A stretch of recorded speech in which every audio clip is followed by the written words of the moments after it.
Hi guys, welcome back to my channel. Today's video, I'm doing a get ready with me while answering questions that were sent to me from my last live Q&A. And I'm doing this because I haven't actually hosted a live Q&A in a while due to just not having the time to do it, and you gotta like let people know and all this other stuff. I don't have the patience to do that anymore. So send me questions and I'll answer them. That's where I'm at right now. I received a list of questions from someone and let's just get into it. How many suits should I have? Neutral for intake and interview, correct? How many suits you should have? So my general thoughts on joining an organization and preparing and all this other stuff is to treat it like an actual job interview. So if you're not, prepared as if you would be prepared for an interview, then you're not really doing yourself a service by preparing to join the organization. So ask yourself, what are the things you usually do when you're preparing for an interview to join a job or to be a part of a job? You would research the company, right? You research the organization itself. You would make sure you know who the leadership is in that organization. So if you're not doing those things, then you're not doing yourself a service by preparing to join the organization. To answer the question of how many suits should you have, that's completely up to you. How many suits do you think you need in order to be prepared to join that organization? And we're not just talking about suits just for the meeting. We're also talking about, I guess, outfits that you would also wear for an extended period of time. Organizations have requirements as far as what the expectations are. So they'll tell you what they expect you to wear when you meet with them, but it's also important to have backups. Like when you get ready to work for a job, how many suits do you have for that job? So I would definitely say more than one, most likely more than two. Where's my concealer? Most likely more than two. Probably, if I were to put a number on it, even though it doesn't really matter, I would say to have 4. But that's just like to make sure you're not like caught up doing laundry and get stuck not having clothes kind of deal. So for a number, to put a number on it, I would say 4. For spring intake, is it a certain month that they do it? I'm guessing if you're asking for graduate chapter,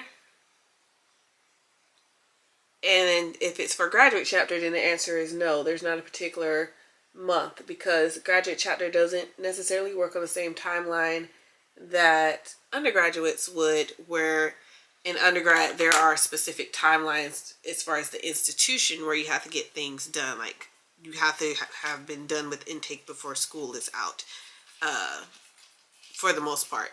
So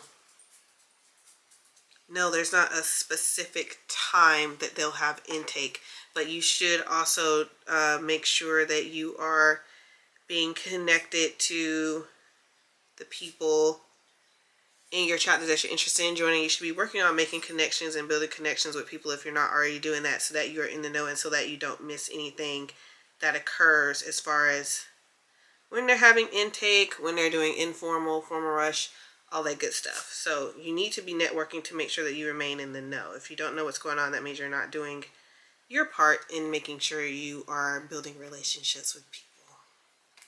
In doing research, should you learn more about the grad chapter or balance it out? I'm not sure what is meant by that question. Should you balance it out? Balance it out how? If you watch any of my intake videos, they all say that you should do research on the organization as well as the chapter. So to answer the first part of that question, it would be yes, you should do research on the chapter, because why join an organization if you don't know, or why join the chapter of an organization if you don't know anything about the chapter? So definitely need to be doing your research on the organization and the chapter so that you know what chapter you're going into. I feel like that's a given, but a lot of people don't know to do that. So again, treat it like a job interview. If you're doing research on the organization, you should also be doing research on the people that are within that organization. So the people that you'll be immediately connected with would be the people in the chapter. So what do you know about those people in the chapter? If you're trying to join an organization and you know absolutely nothing about the chapter, are you sure that's the chapter that you want to join? So make sure that you do research on that aspect of it as well.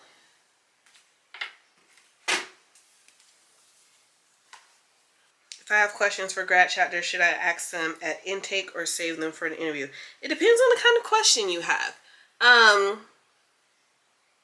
Some questions are answered when you attend intake. So a lot of the questions are answered in that initial meeting itself, or two if you have two meetings, because some people will have like an informal kind of meeting, and then some people will have the actual formal meeting. So your questions may in fact be answered during that meeting, but my general recommendation is to read the room. If it doesn't appear that the questions you have are questions that should likely be answered during the informal or formal meeting that you're in, then they may be questions that you want to ask during the interview. Some questions are very specific, like if you've watched any of my videos on questions you should ask, or if you've enrolled in my course that talks about questions you should ask, then you'll get a sense of what I'm talking about. But if they're not questions that are specific to people or the experience of being in an organization, then you can probably ask them during your first meeting. And like I said, they may be general to the point where you're just like, random questions, not really random, but questions that aren't specific to the chapter members. Whereas if you're looking to get to know them a little better and want to ask specific questions, then those may be questions that you ask during the interview. So it just depends. Once you make it past interviews, how soon do you pay the fees? I can't answer that. That is a question that is specific to your chapter and your organization. So I can't answer specifically when you would pay fees, but my recommendation for anyone who wants to join an organization is to make sure that you have your money before you even go down the route of expressing interest to join an organization, because the fees will come up sooner than you think. Watch my video on intake timelines for like specific, well, not really specific, but like a more, more informed or more detailed explanation of what that will look like, because it varies by organization. So can't really give you a definitive deadline as to when that stuff will be due, but I can tell you that it's better to have your money before you express interest than express interest and then find out how much it costs and don't have the money. I do have videos on my channel that talk about how much money I recommend you save for if you're wanting to join an organization, be it undergraduate or graduate membership. So check those out if you want details on that. But as far as when you'll be asked to pay for that, that really depends on the chapter and the organization that you want to join. So I can't really disclose what that will look like for you. But please check out the videos on my channel for those details. I had another question too that I thought was interesting. Someone asked me, another question that I received was whether online degrees were frowned upon. And I thought that that was a very interesting question, because that's a common question that I've heard literally in my professional experience, in addition to people who are interested in joining organizations. And I'm curious to know from you guys, why do you think having an online degree would be frowned upon? And maybe it's just me working from a sense of being in the professional world, and professional I mean higher education professional world. Having an undergraduate degree is not frowned upon in my field. A degree is a degree, but that's a very common question that I've been getting lately is what or whether or not having a online degree is beneficial to people. I can tell you right now that as far as wanting to join an organization, having an online degree is not a negative thing to have. A lot of people have gone and gotten their master's degrees online, especially considering what all has happened since the pandemic. People have started going to school online, and it is more convenient than ever, rather than being in person and having a schedule and having to stick to that schedule and having very little flexibility. So having an online degree is not a negative thing, you guys. And it's certainly not something that will be frowned upon or hinder you from joining an organization. Now, whether that online degree is accredited or not, that makes a difference. If you don't know what accreditation is, look it up. But accredited organizations matter. Accredited institutions matter. If you receive an online degree from an organization that is not accredited, then you're earning a degree that some professions would then frown upon because it's like it's not recognized, for lack of a better word. But to answer the question, no, it is not frowned upon to earn a degree from a online program. It's not something that will hinder you from joining an organization. In addition to that,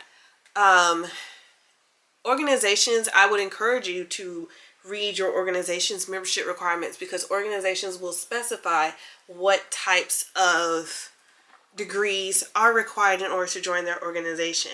And if you've watched any of my videos on any of the Divine Nine, where I literally go in and snoop around their websites, so public information, I'm not going in revealing secrets, but if you go online, it'll tell you whether or not they accept 2-year degree, 4-year degree, and it'll even specify, or maybe it won't, but from what I've seen, it doesn't specify that it has to be an on-campus degree. It just says, have to have completed a 4-year degree.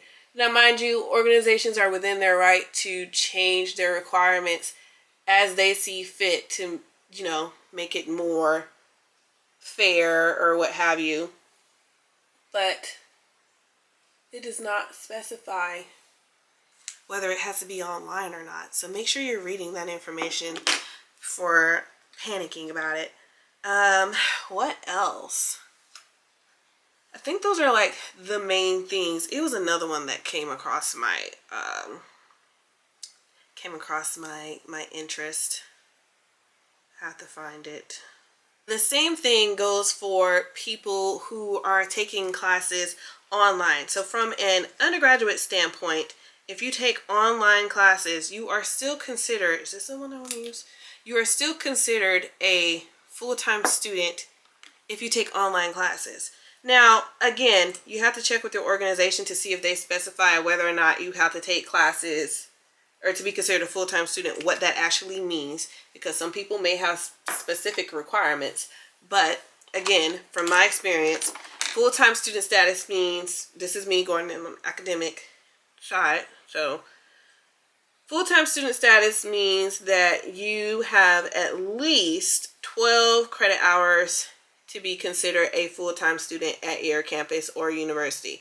However, some organizations will require that you have at least 15 credit hours of institution hours from your school that you're currently in. Now, what does institution hours mean? That means that you have to have obtained a certain number of credit hours at that school. So transferred credits don't count. AP credits don't count. It's strictly at the institution that you're currently enrolled.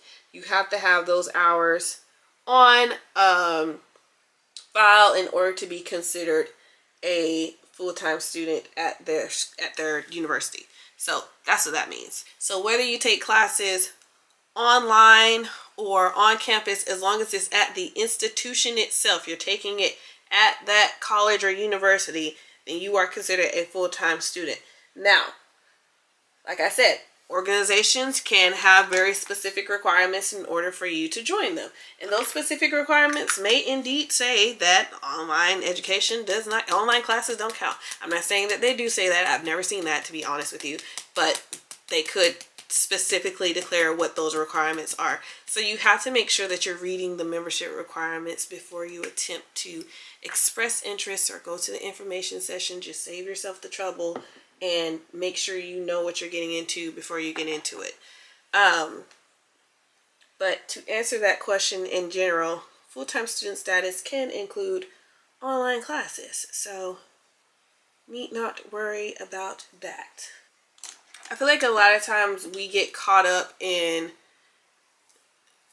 hearsay, or not really hearsay, but we get caught up in what we're told by other people, and sometimes it's best to just go in and do research. Remember that. Do your research. I've always talked about it. Make sure you're going in and make sure you're going in and doing your research, because it's one thing to listen to something that someone says and it's another to get the information yourself. So I will always encourage you guys to get the information for yourself, learn it for yourself.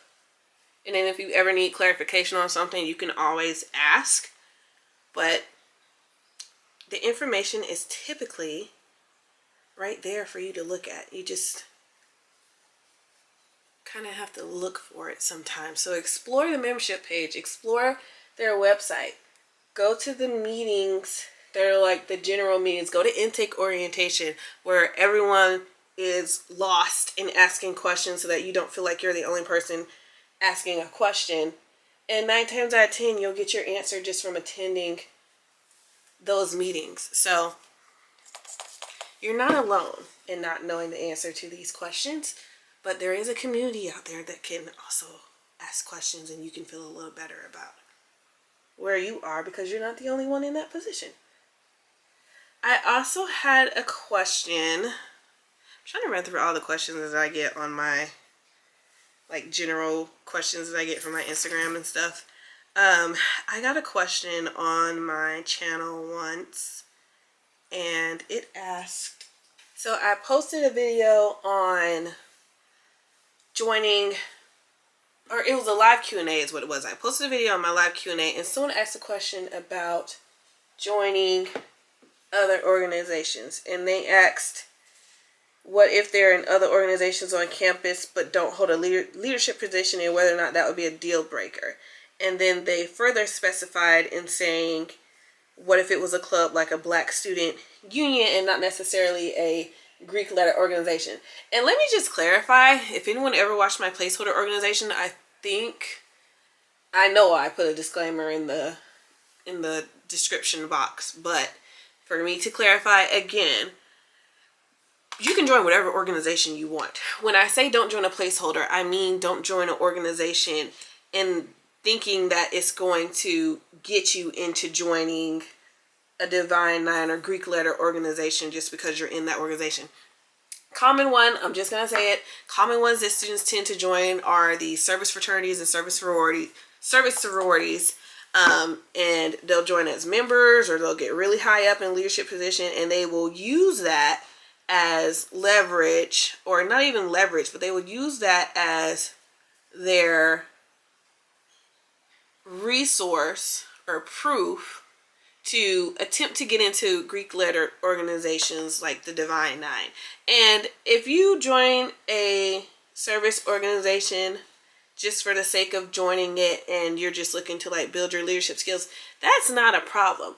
I'm talking about using these organizations to appear to be more than what you are. Like, you join an organization and you act like you're doing something for it, when really you're just using it to get you access to joining the actual organization that you want to join. That is what I'm talking about, and that's what I'm saying is not right. So if you're going to join an organization, join it and have your full passion in being a part of it. Otherwise, you're just using those people, and that's not fair to the people who actually enjoy doing those things. So that's why I say it like that. But to answer the question of whether you join a organization like a student union and whether or not that would be a deal breaker, my question that I would then pose would be, well, why do you think it would be? Don't you think it would be beneficial to have other organizations under your belt to show your skill set, or to show your leadership skills? So I don't see anything wrong with joining an organization. I don't see anything wrong with joining something outside of Greek life. But if you're going to do it, have the passion for that organization. Have as much passion for that organization as you would for any other. And if you end up joining a Divine Nine organization after being a part of that initial organization, then you should still have the passion and drive for both. Don't drop one just because you joined the other, because I feel like that's not fair to the organization that you initially joined. Like, you should have time management skills and all the things to be able to manage both, because you commit to both. And I understand if you can't commit to one over the other, but don't use them is what I'm saying. What else is there? I think that's pretty much it. I think I kind of went on a rant with that. I'm sorry. But I want to clarify for those who didn't understand what I was saying in that initial video. All organizations deserve the same amount of respect and passion for it, and they shouldn't be used just for access to another. My dog is going crazy outside, but that's why I say these things. But that pretty much covers all that I was talking about. I hope that I didn't go on too terrible of a rant, but I wanted to talk about it and open the floor for conversation. But makeup is done. I'm getting ready to film my actual videos with you guys, so hopefully I didn't scare anybody away with the videos that I just created. But I am missing a lipstick. But I hope you guys enjoyed this video, and I will see you guys on camera.